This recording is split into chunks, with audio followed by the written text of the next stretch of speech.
আমরা যতই মাছ মাংস খাই না কেন ভর্তার প্রতি দুর্বলতাটা কিন্তু থেকেই যায়।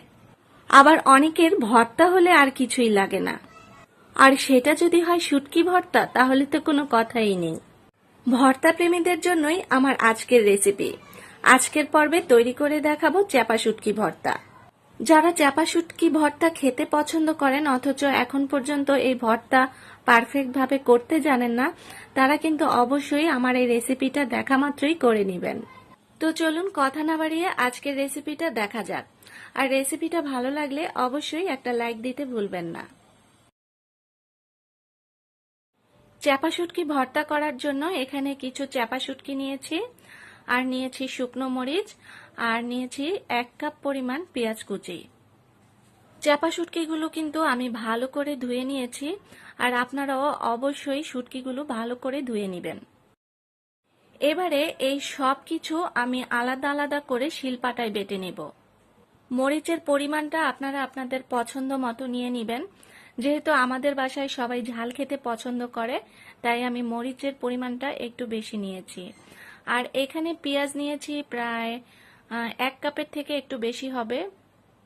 এখানে চ্যাপা শুটকি কতটুকু পরিমাণ রয়েছে আমি ঠিক বলতে পারছি না, তবে প্রায় 15 থেকে 20টার মতো এখানে চ্যাপা শুটকি রয়েছে। এবারে এই সব কিছু আমি শিলপাটায় কাঁচাই বেটে নিয়েছি। অনেকে আবার জানতে চাইতে পারেন যে শুটকিটা আমি একটু ভেজে নিয়েছি কিনা। না, আমি কিন্তু শুটকিটা ভেজে নেইনি, কাঁচাই ধুয়ে জাস্ট শুটকিটাকে ভালো করে ধুয়ে বেটে নিয়েছি। এবারে যেটা করব সেটা হচ্ছে একটি প্যানে সরিষার তেল দিয়ে দিচ্ছি 1/2 কাপের থেকেও কম পরিমাণে। অবশ্যই সরিষার তেল দিয়ে এই ভর্তাটা করবেন। তেলটা গরম হয়ে গেলে প্রথমেই দিয়ে দিচ্ছি পেঁয়াজ বাটা। এবারে পেঁয়াজটাকে 2 থেকে 3 মিনিটের মতো ভেজে নিচ্ছি, এতে করে পেঁয়াজের কাঁচা গন্ধটা চলে যাবে। আমার মতো করে এইরকম চ্যাপা শুটকি ভর্তা কে কে করেন অবশ্যই কিন্তু কমেন্ট করে জানাবেন। আসলে শুটকির ভর্তা অনেকেই অনেকভাবে করে থাকেন, এক একটার স্বাদ এক এক রকম। আর আমি যে ভর্তাটা করে দেখাচ্ছি এটা খেতে কিন্তু খুবই ভালো লাগে। আপনারা অবশ্যই একবার হলেও কিন্তু ট্রাই করবেন।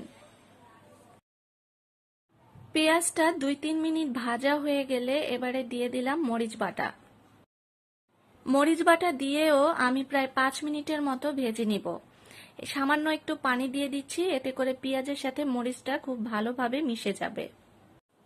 আরেকটা কথা আপনাদেরকে বলে দেই, সেটা হলো মরিচটা যখন আপনারা শিলপাটায় বেটে নেবেন তার আগে কিছুক্ষণ মরিচটাকে ভিজিয়ে রাখার চেষ্টা করবেন, এতে করে মরিচটা অনেকটাই নরম হবে, শিলপাটায় বাটতে আপনাদের সুবিধা হবে। আর চাইলে তো ব্লেন্ডারেও করে নিতে পারেন, সেটা আপনাদের ইচ্ছা। এই পর্যায়ে আমি স্বাদমতো লবণ দিয়ে দিলাম। নাড়াচাড়া কিন্তু বন্ধ করা যাবে না, তাহলে নিচের দিকে লেগে যেতে পারে। অনবরত নেড়ে চেড়ে এই ভর্তাটা করে নিতে হবে। মরিচ বাটা দিয়ে আমি প্রায় 5 মিনিটের মতো ভেজে নিয়েছি। এবার সব শেষে দিয়ে দিচ্ছি বেটে রাখা চ্যাপা শুটকি। সেম প্রসেসে শুটকিটা দিয়ে আরো 5 মিনিট ভেজে নিচ্ছি। এই ভর্তাটা করার সময় কিন্তু চুলার আঁচ মিডিয়ামের থেকেও কম থাকবে। শুটকি বাটাটা দিয়ে সবকিছুর সাথে ভালো করে মিশিয়ে নিতে হবে।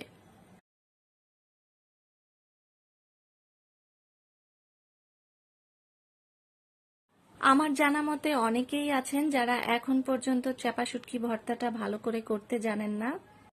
আশা করছি তাদের জন্য আমার আজকের ভর্তার রেসিপিটা একটু হলেও উপকারে আসবে। আমি কিন্তু স্কিপ করছি না, পুরো ভর্তার রেসিপিটা আপনাদের সাথে শেয়ার করছি। ভর্তাটা অলরেডি হয়ে গিয়েছে, আর এই ভর্তাটা হতে আমার সময় লেগেছে অনলি 15 মিনিট। যখন দেখবেন ভর্তার কালারটা চেঞ্জ হয়ে এসেছে তখনই বুঝে নিতে হবে ভর্তাটা হয়ে গিয়েছে। তৈরি হয়ে গেল ঝাল ঝাল চ্যাপা শুটকি ভর্তা।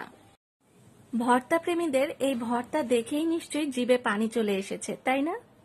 আশা করছি আমার আজকের রেসিপিটা আপনাদের ভালো লেগেছে। আর ভালো লেগে থাকলে অবশ্যই ফ্রেন্ডস এন্ড ফ্যামিলির সাথে শেয়ার করবেন। একটা লাইক দিতে কিন্তু ভুলবেন না। আমি আজকের মতো বিদায় নিচ্ছি, সবাই ভালো থাকবেন। আল্লাহ হাফেজ।